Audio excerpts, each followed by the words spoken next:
मां भारत को प्रधानमंत्री भएर सिक्किम राज्य को यो पहलो भ्रमण हो।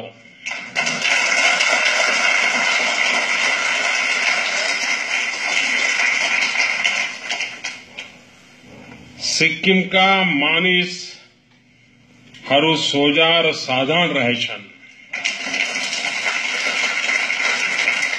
यहाँ को वातावरण अति सुंदर, पवित्र और शांतिपूर्ण है।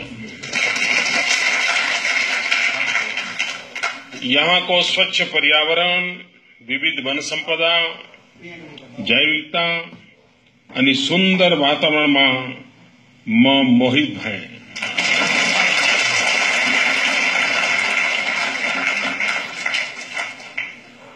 यहाँ को जैविक खेती को विषय में मैले घेरे कुरा सुने।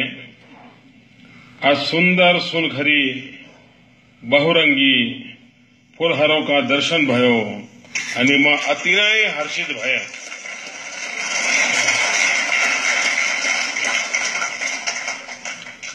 देश में सिक्किम एवटा नमूना को राज्य होन सकच।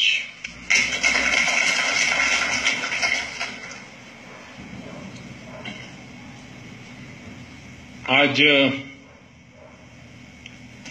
हमने प्रारंभ में